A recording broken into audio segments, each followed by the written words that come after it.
last episode I discovered that I haven't been doing these towns in order of ascending distance.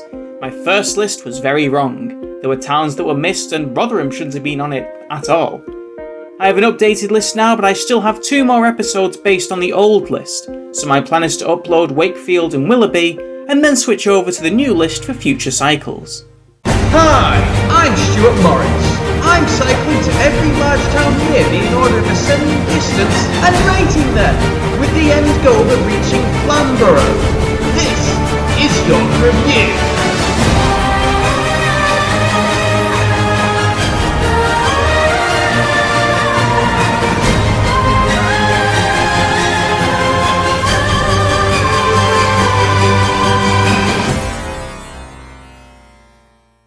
The last 2 cycles I've done have been absolute disasters. I've been led into golf fields, I've been led onto motorways. I'm starting to realise that Google Maps is just something I can't trust. And to prevent something like that from happening again, I've been going through the street view of the entire route. Now, while the trip to Wakefield does seem quite straightforward, there are a few sections which I'm a little worried about, mainly because it goes into a little cycle path that I can't see on street view. So I don't think I'm going to be led into a golf course again, but there's always that concern, so we'll see where it takes me.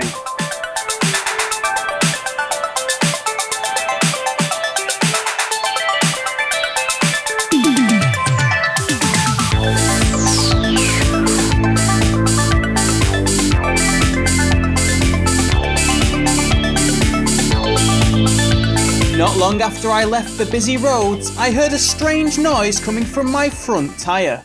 Now then, what do you make of this? It's a little twig, innit? And it goes right into my tyre. And it's actually wedged in there because these are thorns. Now, as soon as I pluck this thorn out, my bet is that this tyre is going to deflate immediately. So, let's test that theory.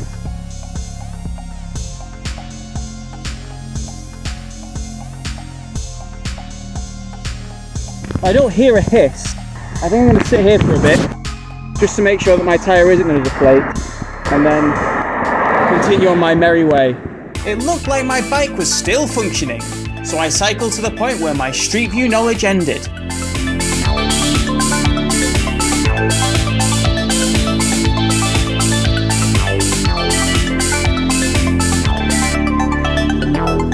You know, this trip almost didn't happen.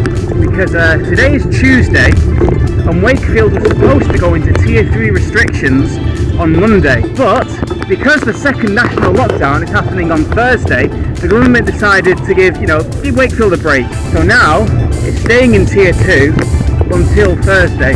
So I'm travelling to a Tier 2 town which is entirely legal. I mean, it's not illegal to go to a Tier 3, but they say you should be doing it.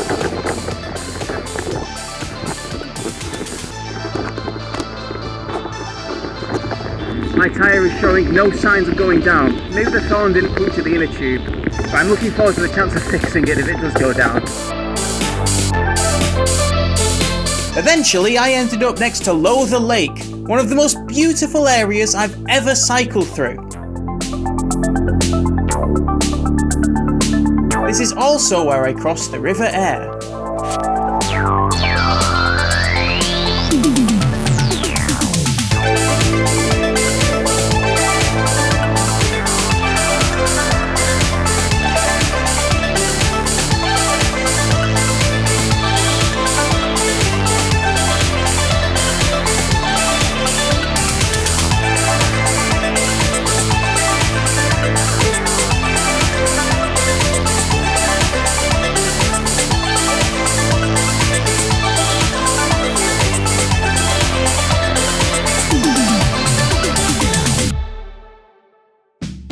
Wakefield is a cathedral city on the River Calder.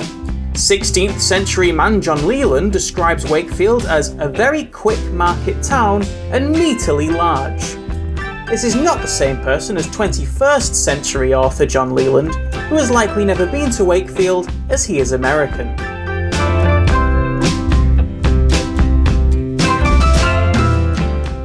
This will be the last time I can sit in a pub for a while.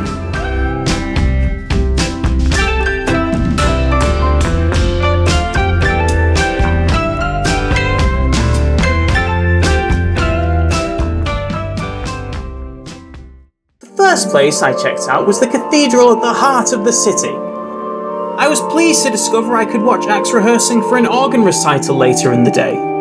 Gothic organ music in a grand cathedral? That is right up my street.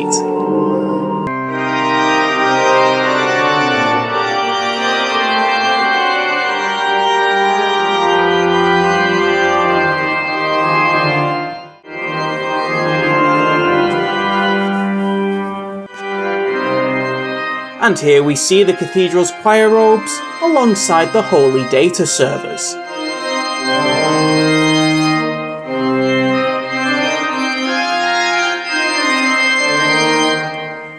So I was in the cathedral just then, and one of the staff members approached me. He said I looked important. They said it looked like I was walking around with a camera on. Now I do have a helmet cam, and I thought I was still wearing it, but they were just looking at the light.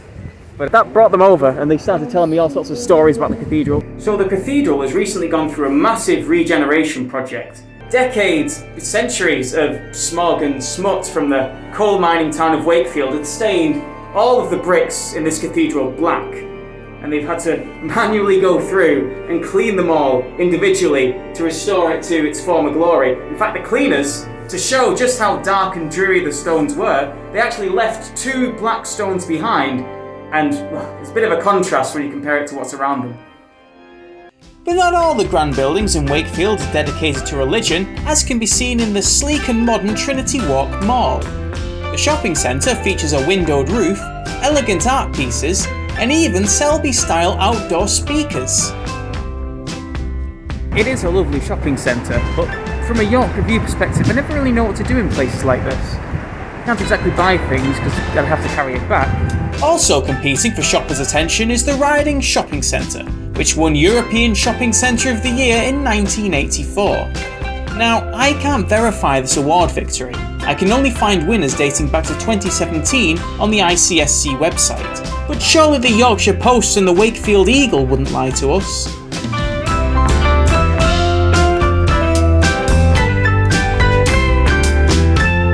Perhaps one day I too will be immortalised by Wakefield Council on this street. It turns out Wakefield had its own local artist, but I was shocked when I discovered what he wrote.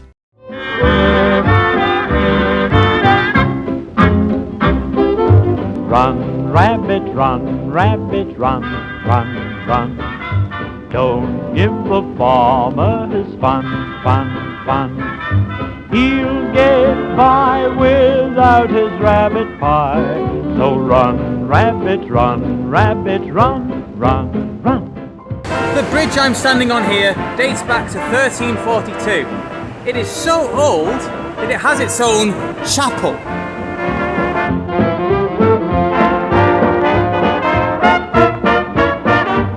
So far we've seen a lot of cool things in Wakefield, but nothing that much quirky. If it's quirkiness you want, you need to go to Homefield Park.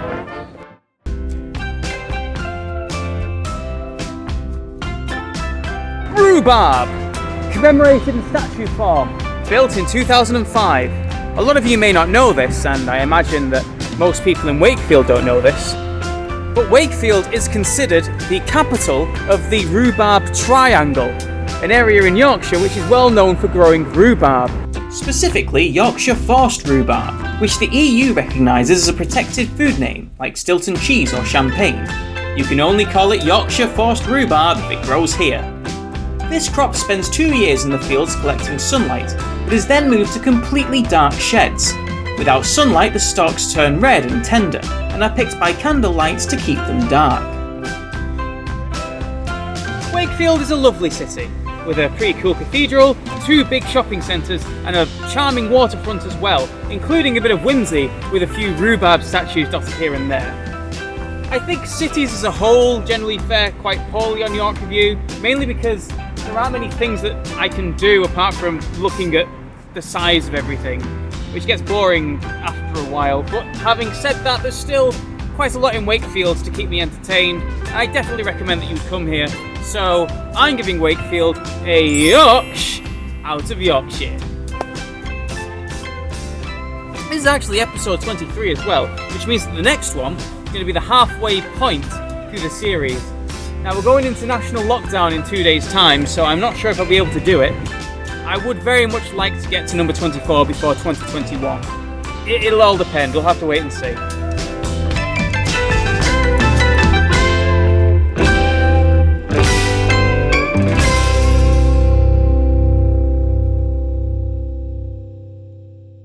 It's not the front tyre, it's the back one. That right there.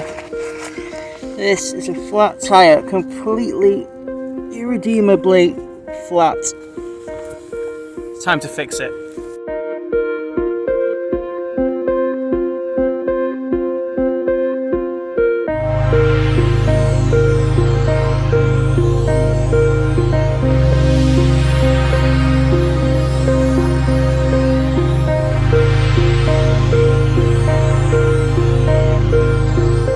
Patch applied. But even after I fixed my bike, it wasn't smooth sailing, and the November darkness set in. There's something oddly creepy about being on these country roads at night, all alone.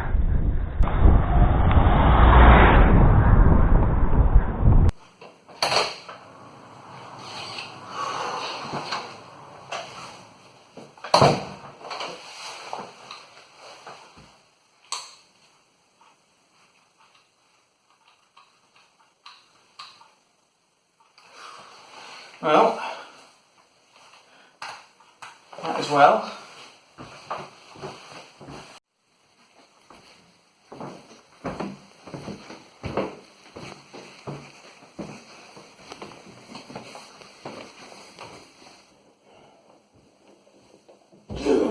How many more people have to die before you stop?